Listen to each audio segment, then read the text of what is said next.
my previous lecture, I discussed about cardioactive glycosides, and we discussed that those glycosides are beneficial in various cardioactive disorders. Now, nature produces both type of chemicals which are beneficial to mankind, vis-a-vis they are also, some of the chemicals are also poisonous to mankind. And one such class of poisonous compounds is cyanogenetic glycosides. And these are the glycosides which we normally found in certain edible food items also. Now, in this lecture, we are going to discuss that what are cyanogenetic glycosides, that how you can define these glycosides, what are the different properties of cyanogenetic glycosides, and how these cyanogenetic glycosides are distributed in plant kingdom, what are the different plant species or families or genera that contain plants containing cyanogenetic glycosides. Then I'll give you a brief overview how these toxic compounds are synthesized within the plant material, how these compounds are classified, what are the bases of their classification, how you can categorize these glycosides in different categories or classes, what are their biological effects in plants and also in animals or mankind, what are the various chemical tests that are used to detect the presence or absence of these poisonous substances in the plant material. Now, it all began in the beginning of the 19th century when Boehm, who was a pharmacist in Berlin, Germany, he isolated hydrogen cyanide from bitter almonds when he was distilling the oil of bitter almonds. So this was the first instance wherein a toxic compound was isolated from the edible food material, that is bitter almonds. Later in 1830, Robiquet and Charlard, they found that this hydrogen cyanide was mainly produced due to the presence of a compound known as amigadellin in bitter almonds. So they stated that the production of hydrogen cyanide that was isolated by Boehm is largely due to the degradation of amigadellin which is present in bitter almonds, because at that time the concept of hydrolysis of amigadellin was not elucidated, or the chemical structure or the chemical properties of amigadellin were not elucidated. Therefore, they just simply stated that degradation of amigadellin leads to the production of hydrogen cyanide. So this was how mankind came to know that the plants also produce hydrogen cyanide. Now, cyanogenetic glycosides are the compounds that are considered as glycosides of alpha hydroxynitriles. So we can say that since glycosides have two parts, sugar part, that is glycone part, and the aglycone part, which is the non-sugar part. So in case of cyanogenetic glycosides, alpha hydroxynitriles are the aglycone moiety or the non-sugar moiety, and since they have nitrogen atom in their structure, so these are largely derived from amino acids. In my one of my previous lecture, I discussed that another class of secondary metabolite, that is alkaloids, they are also derived from amino acids, and like alkaloids, cyanogenetic glycosides are also derived from amino acids. And on hydrolysis, these glycosides, they produce hydrogen cyanide, which is also known as prussic acid. Now, the concept of cyanogenesis, that is the production of hydrogen cyanide on hydrolysis, was first introduced by Henry and Dunstan in 1905. So you can see that in the beginning of 20th century, it was elucidated that these secondary metabolites on hydrolysis produce hydrogen cyanide. Now, whenever these cyanogenetic glycosides undergo hydrolysis, that hydrolysis process is mainly involved with two steps. The first step is the removal of the sugar molecule, and second step involves the further hydrolysis or breakdown of the aglycone moiety. Now, in the first step, the cyanogenetic glycoside is attacked by glucosidase enzyme. Now, this enzyme basically removes the glucose molecule from the cyanogenetic glycoside, thereby giving rise to a sugar molecule along with the aglycone, that is hydroxynitrile molecule. Now, this hydroxynitrile molecule is further acted upon by a lyase enzyme, and this lyase enzyme depends, the name of the lyase enzyme will depend upon the type of the hydroxynitrile molecule that is produced. So, this lyase enzyme further breaks down the hydroxynitrile moiety into either ketone or an aldehyde depending upon the structure of that hydroxynitrile moiety. Along with these ketone and aldehyde moiety, we get hydrogen cyanide. So this is how these glycosides on hydrolysis produce hydrogen cyanide. Now, when Boehm first isolated hydrogen cyanide during distillation of almond oil or bitter almond oil, so during distillation process involves heating of bitter almonds. So when those almonds were heated, they caused the hydrolysis of amygadalin, which is the major glycoside, cyanogenetic glycoside present in the bitter almonds. So that is why when during distillation amygadalin get hydrolyzed and Boehm isolated hydrogen cyanide from the distillate. So this is how basically hydrogen cyanide is produced inside the plants that contains cyanogenetic glycosides. Cyanogenetic glycosides, being glycosides, they have a glycone part. Obviously, A glycone is the alpha hydroxynitrile part, and the glycone part is generally is glucose. So majority of the cyanogenetic glycosides have glucose molecule as their glycone moiety. Now, apart from glucose, you will also find allose, epiose, arabinose, rhamnose, gentiobaiose, which is a disaccharide of glucose, and xylose.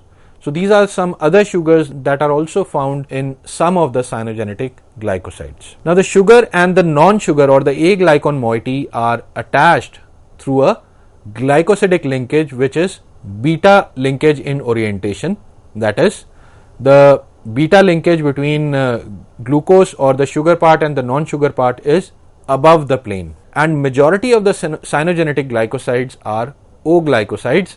That is, the glycone and A glycone moiety is attached with the help of oxygen atom. And as I told you that since they contain nitrogen, these are synthesized from amino acids, namely tyrosine, phenylalanine, valine, isoleucine, leucine and glycine, which is a non-protein amino acid. Now we move on to the distribution of these cyanogenetic glycosides. A very limited number of cyanogenetic glycosides have been isolated from the plants, but this limited number is widely distributed. So till now only 110 cyanogenetic glycosides are known in nature or have been isolated from different plants, but these 110 glycosides are distributed in more than 2500 plant species, which belong to more than 100 families. So here you can imagine that how widely these cyanogenetic glycosides are distributed in the plant kingdom. And some of the worth mentioning families which contain members that are rich in cyanogenetic glycosides are Rosaceae, Linaceae, Poaceae, Passifloraceae, Euphorbiaceae and Fabaceae. So these are some of the families, prominent families, which contain members that are rich in cyanogenetic glycosides. Now here you can see the examples of different plants that belong to Rosaceae family. So the first genus of Rosaceae family is Prunus, and the species are Prunus amygadellus, which are nothing but the bitter almonds. That is, variety Amara is there. Earlier they were also known as Prunus dulcis. Then Prunus serotina, which is nothing but wild cherry bark. Prunus domestica, these are plums. Prunus persica, persica is peaches, adu. Then Prunus armenica is another species, which are nothing but apricots.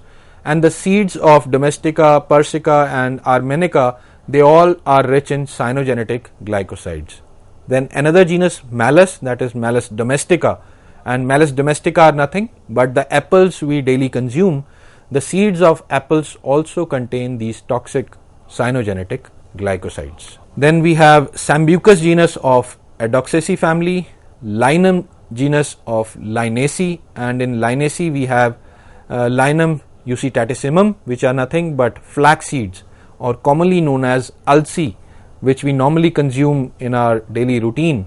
So they also contain these cyanogenetic glycosides. Now apart from flax seeds, Poaceae family contains a genus Sorghum. Sorghum bicolor is the plant species, and bicolor is commonly known as jowar. The seeds of jowar also contain these toxic cyanogenetic glycosides.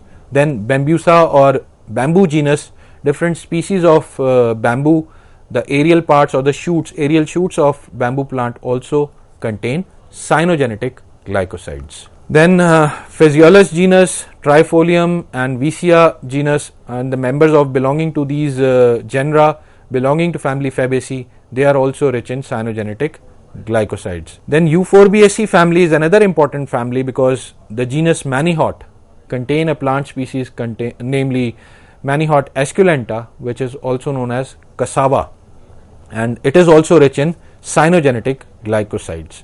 Now cassava is well known plant or a calorie rich plant that is being utilized for increased calorie intake in lot of South American countries, in African countries, in different forms, either in the form of chips, in the form of flours, or in a boiled form. So cassava, the roots and rhizome of this plant, they are edible and they are largely used as source of calorie intake, and their rhizomes contain large amount of cyanogenetic glycosides. Now I'll move on to the biosynthesis of these cyanogenetic glycosides, which was first proposed by Taper and Ray in 1973, and according to them the biosynthesis involved three major steps. First includes the conversion of amino acid into aldoxime intermediate, wherein amino acid first undergo hydroxylation, and after that it gets converted into an aldoxime intermediate with the help of enzymes that belong to cytochrome P450 family. In the second major step, aldoxime molecules undergo again hydroxylation, dehydration, and then give rise to the A glycone moiety, that is the hydroxynitrile. Again, this reaction is catalyzed by an enzyme belonging to CYP450 enzyme family. Now, in the third step, this hydroxynitrile moiety undergo glycosylation, or the sugar moiety is attached with the help of glucosyl transferase enzyme that eventually give rise to the cyanogenetic or the cyanogenic glycosides. Now here I have taken an example of the most common cyanogenetic glycoside, that is amygadalin, which is normally found in apples or bitter almonds or peaches, apricot, and so on and so forth. And as I told you that these cyanogenetic glycosides are synthesized from amino acids. Now phenylalanine is the amino acid which act as precursor for the synthesis of amygadalin. Now it undergo first step to produce phenyl acetaloxime, which is the aldoxime intermediate. So phenylalanine undergo hydroxylation and decarboxylation, and this reaction is catalyzed by CYP71 enzyme to give an aldoxime intermediate. So the reaction shaded by yellow color will indicate you the first step. Now this aldoxime intermediate undergo dehydration to produce phenyl acetonitrile, which eventually produce mendelonitrile, which is the hydroxynitrile derivative or the intermediate. And the reactions shaded in the red color will indicate you the second step of the biosynthesis. Now in the third and the final step, mendelonitrile undergo glucosylation, wherein UDP glucosyl transferase enzyme, it attaches a glucose molecule to the hydroxyl group of mendelonitrile to produce prunacin, which is a cyanogenetic glycoside.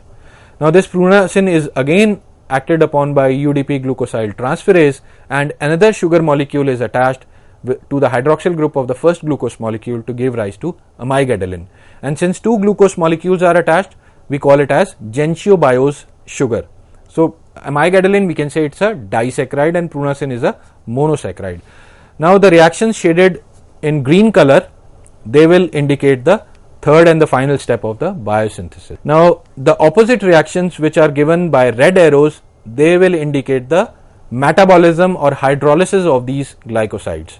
So as I told you that these glycosides are first acted upon by glucosidase enzyme, wherein glucose molecule is removed. So amygadalin is acted upon by glucosidase enzyme, thereby removing terminal glucose, giving rise to prunacin. Prunacin is again acted upon by glucosidase enzyme, thereby removing the lone glucose molecule that remained, giving rise to mendelonitrile. Now mendelonitrile is again acted upon by mendelonitrile lyase enzyme, which will eventually give rise to hydrogen cyanide and benzaldehyde. So this is how, basically a brief overview, how these glycosides are synthesized and how these glycosides are metabolized. Now amygadalin can directly converted into mendelonitrile by ADG enzyme, diglucosyl enzyme, that will amygadalin diglucosidase enzyme, that will eventually give rise directly mendelonitrile, and it further get hydrolyzed to give hydrogen cyanide and benzaldehyde. Now we move on to the classification of cyanogenetic glycosides. Now these can be classified on the basis of the type of the A glycone or attached. When I say type of the A glycone, it means the structural variation of the A glycon moiety, or these can also be classified on the basis of the amino acid precursor, that is the type of amino acid from which different types of glycosides are biosynthesized in the plant. So first we will discuss about the classification on the basis of A glycon moiety. Now, if an acyclic or aliphatic A glycon is attached, we call them as aliphatic or acyclic cyanogenetic glycosides. Then we have another class of cyanogenetic glycosides which are considered as cyclopentenyl derivatives. Then we have cyanogenetic glycosides having aromatic A glycon moiety, and in the last class, that is cyanopyridone cyanogenetic glycosides. So these are the four major classes of cyanogenetic glycosides which are categorized on the basis of the type of the A glycon moiety that is attached. So coming to the acyclic or the aliphatic A glycon, these type of cyanogenetic glycosides are mainly derived from the amino acids like valine, isoleucine and leucine, and the most common example is linamarin or linostatin. Linamarin was the first aliphatic or the acyclic cyanogenetic glycoside that was isolated or identified in 1891, and flaxseed or ulsi is a common source of these cyanogenetic glycosides. Then we have acacipetalin and epiproacacipetalin that have been isolated from different species of acacia belonging to family Fabaceae. These are again examples of the aliphatic or the acyclic type of cyanogenetic glycosides. Then we have cyclopentenyl derivatives, and these are largely derived from the glycine, which is a non-protein amino acid, and only 20 such cyclopentenyl cyanogenetic glycosides have been identified in nature, and the most common example is gynocardin, which was first isolated in 1905 from Gynocardia odorata, and majority of these types of glycosides are found in the members of Passifloraceae family. So these are the example, pasiguatamelin and soberin B. These are the two cyclopentenyl type of cyanogenetic glycosides that have been isolated from different species of Passiflora, and as you can see in the picture, Passiflora is a genus that is known for its beautiful flowers. Then the third class is of aromatic cyanogenetic glycosides, and I can say that this is perhaps the most widely distributed type of cyanogenetic glycosides in nature, and more than 50 such glycosides, aromatic cyanogenetic glycosides. So in beginning I told you that there are around 110 cyanogenetic glycosides that have been identified. So we can say more than 50% of the total cyanogenetic glycosides are aromatic cyanogenetic glycosides, and these are generally derived from phenylalanine, which is an aromatic amino acid, and amigadilin, as one example I discussed, this was the first cyanogenetic glycoside. And since these are widely distributed in nature, there are members belonging to family Rosaceae, Fabaceae, Myrtaceae, Passifloraceae, Polypodoaceae and so on and so forth that have members that contain aromatic type of cyanogenetic glycosides. And these are the few examples. Amigadilin, prunacin we have already discussed. Then epileucimine is another example that has been isolated from Anthemis refusa belonging to family Compositae, or now known as Asteraceae. Then the fourth class is of cyanopyridone glycosides, and only 4 to 5 such compounds are known in nature, and all these compounds are mainly found in the members of Euphorbiaceae family, and ecophyllin is one such example. Epinorecophyllin is another example which have been isolated from Ecophylla indica belonging to family Euphorbiaceae. This was about the different classes of cyanogenetic glycosides that were categorized on the basis of the structural differences of the A glycon moiety. Now we move on to the classification based on the amino acid precursor, and as I told you that different cyanogenetic glycosides have been synthesized by different amino acids. So here you can see the example, phenylalanine is the amino acid, and you can get amigadilin, prunacin, Anthemis, A and B and serine. These are the some of the cyanogenetic glycosides that have been synthesized from phenylalanine. Then tyrosine is another amino acid, and from tyrosine you get durin, which is the major cyanogenetic glycoside of sorghum bicolor, which is nothing but jowar. Then para-glycosyloxy mandellonitrile that has been isolated from Manihot esculenta, which is commonly known as cassava. Taxiphyllin, proteasin from bamboo species and different species belonging to the genus Lomatia. Then we have the cyanogenetic glycosides that have been synthesized biosynthesized, I will say, from valine, linamarin and linostatin we have already discussed, then lotastralin and neolinostranin that have been isolated from the amino acid isoleucine. From leucine we get cardiospermin, heterodendrin, proacacibarin and proacacipetalin. All these cyanogenetic glycosides have been isolated from different species belonging to different genus. And from glycine we get D-diacylin and gynocardin. So these were the examples of the glycosides that have been isolated or biosynthesized from different amino acids, and this is how basically these cyanogenetic glycosides are classified. Now we move on to the biological effects of cyanogenetic glycosides. Now in plants their major action is of defense, and these cyanogenetic glycosides are, since toxic, have a peculiar bitter taste, so they protect the plants from different herbivores. So as the herbivorous animals start chewing the plant, the glycosides came in contact with the saliva, they get hydrolyzed and they produce hydrogen cyanide, which sometimes show certain toxic effects in animals also, and thereby inhibiting the animals from eating such plants. So defense is the major function of these cyanogenetic glycosides in the plant. Now apart from herbivorous, these cyanogenetic glycosides also protect the plant from various microorganisms such as fungi and viruses.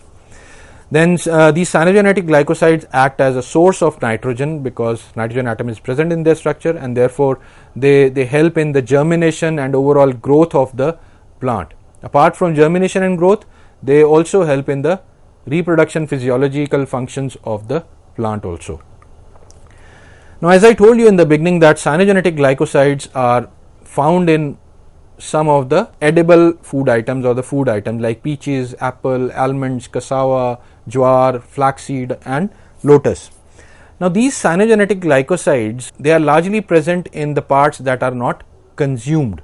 Like in apples they are present in seeds, peaches they are present in seeds, but in case of cassava they are largely found in the edible part, that is the rhizomes. So lot of techniques have been developed in order to detoxify the plant. Lot of reports are there of cyanogenetic glycoside toxicity, wherein some person consumed the seeds of peaches or apricots and has shown the toxic effects. But in case of cassava, the roots and rhizome it themselves are the edible part, and lot of techniques like grinding, fermentation, boiling, powdering or dry heating, all such techniques have led to the detoxification of the edible part, wherein the glycoside get hydrolyzed and hydrogen cyanide is released, making the edible part edible, and this is how basically these plant materials are used by people in Africa or in South American countries in order to consume cassava, which is the major source of calorie intake. Now here you can see that cassava linamarin is the major glycoside, which is in the range of 15 to 1000 milligram of hydrogen cyanide produced per kg body weight. Now the toxic effect of hydrogen cyanide are found at a dose of 0.5 to I'll say 3.5 milligram per kg. So you can see the amount of hydrogen cyanide produced by different food items when their glycoside is hydrolyzed. So one has to first detoxify these materials, then only they can consume. So these are some of the symptoms that have been seen in animals, like these glycosides act on central nervous system, thereby producing anxiety, headache, giddiness, confusion. In respiratory system they cause hyperventilation or apnea, and in cardiovascular system they cause tachycardia or hypertension and various kinds of arrhythmia. So these are the symptoms of hydrogen cyanide poisoning. Now we move on to the chemical test, wherein first one is ferriferrocyanide test, and in this drug is treated with 5% potassium hydroxide, and it is further treated with ferrous sulfate and ferric chloride and maintaining the mixture at 60 to 70 degrees Celsius, and if you get Prussian blue color, that will indicate the production of hydrogen cyanide and indicate the presence of cyanogenetic glycosides. Likewise, Grignard reaction test is there, wherein a filter paper is dipped in picric acid and that strip is fixed at the neck of the flask, which contains the plant material having cyanogenetic glycoside, and that plant is moistened and is heated, and by heating it causes the hydrolysis of cyanogenetic glycosides, which releases hydrogen cyanide, and this hydrogen cyanide then reacts with the picric acid filter paper strip, thereby changing the color of the strip from yellow to brick red. That will indicate again the presence of the cyanogenetic glycoside in the plant material. So friends, this was all about the cyanogenetic glycosides, that what are these glycosides, how they are distributed in nature, what is their classification. We discussed suitable example of the plants containing cyanogenetic glycosides, and how you can consume such plants by detoxifying these cyanogenetic glycosides. And in the end, we discussed various chemical tests that you can use to detect the presence or absence of cyanogenetic glycosides in the plants. Thank you.